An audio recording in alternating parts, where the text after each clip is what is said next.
Good morning, journalists. It is week 5, and this is a big week. Lots of change coming your way.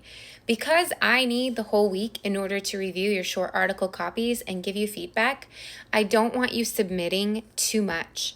But week 6 will have you doing so much work that this week is going to give you a chance to study, review, reflect, and ponder how you might want to tackle week 6. Let me give you a bit more like clarity about what I'm referring to.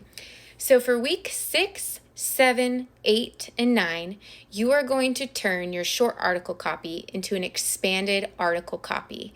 Very soon, I'll be sending you the actual description of the expanded of the expanded article copy so that you know what our like concrete goals are for that expansion time. But I'll tell you right off the bat that for week 6, 7, 8, and 9, you'll have a repetitive workflow. And that workflow will be on Tuesdays, research will be due. On Thursday, revisions will be due. And on Sunday, replies will be due. So you already have 5 sources, but now you have to get a list of at least 10 to 12 highly credible sources, which means that you need to look at the list of 5 and figure out if it's actually what you need and what each source represents in terms of like quality and usefulness, and then sort of identify gaps and goals in looking at how to strengthen that list. So if I'm remembering correctly, I'll just be vague about this actually. So like I said, Tuesdays for 4 weeks in a row, you'll submit research. So basically you'll say, I'm going to submit these 2 to 3 sources and here's a breakdown of what makes them strong and what roles that I think they play in backing up my argument. I'll review that, give you some advice. You'll take the advice. By the next Tuesday, you'll apply the advice and give me 2 or 3 more sources. Again, a little bit of advice. You'll take the advice. You'll do some more research. You'll give me a little bit more. And by the 1st of March, you'll have a list of at least 10 really quality sources, and then I will grade that project. So that's going to be 4 weeks of you giving a little, getting some feedback, taking that, kicking it back and forth. So if you're doing research by Tuesday, usually research fuels writing and expansion.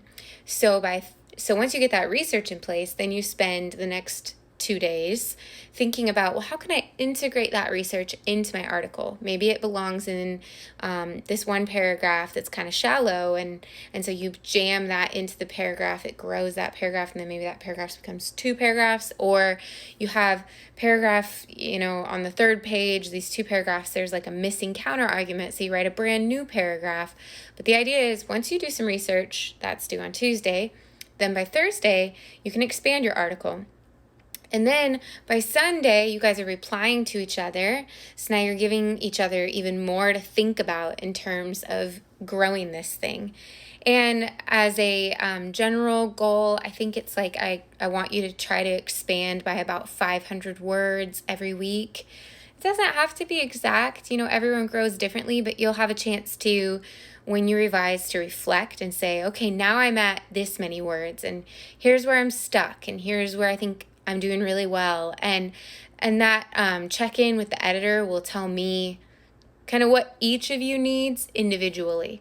So that's what you can expect, again, for weeks 6, 7, 8, 9. I don't want you to worry about expanding your article yet. If you already have some ideas about how to go about that, sure, chip away. Otherwise, kind of leave it alone for a minute and let me get those replies or the comments done for you guys. What you really should be focusing on is studying up. So let me talk to you about what I want you to study. Specifically, I want you to study how to work on those sources and that research. That means that you're going to review 4 different pages on what I consider my textbook for the course, which is my Weebly website. And if you're on the research tab, you're going to see that there are 4 breakdown tabs: finding sources, evaluating credibility, source types, and overcoming obstacles.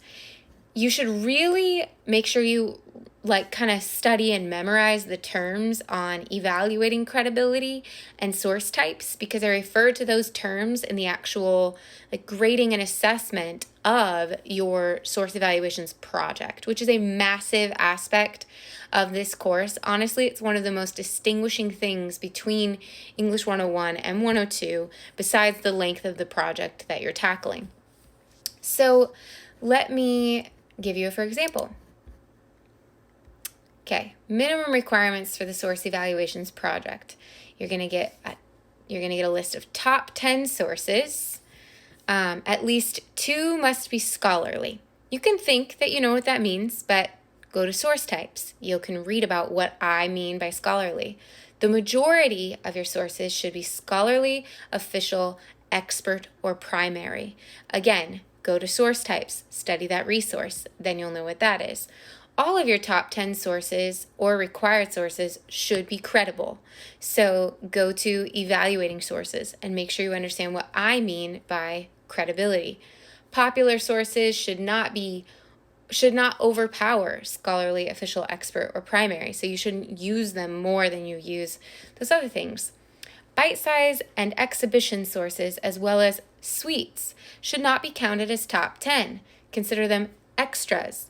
Again, go to source types. If you toggle back and forth between the source types resource and the evaluating credibility, is that what I called it? Or evaluating sources? Evaluating credibility resource, then you're going to know what all of these jargon terms mean exactly. Here's another one.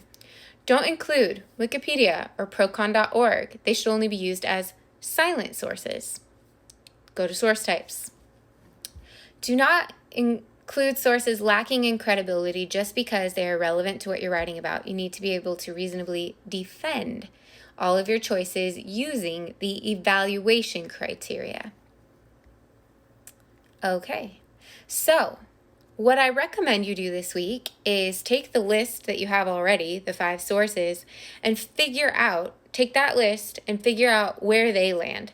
How credible are they based on the exact details of the source, and what are some of the source types that you've already represented.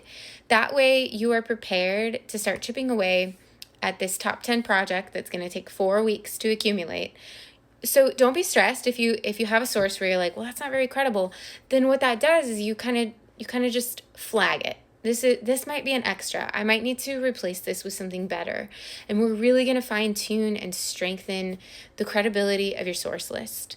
I like to call it, and you'll break into this a little bit more, but the strength of your team.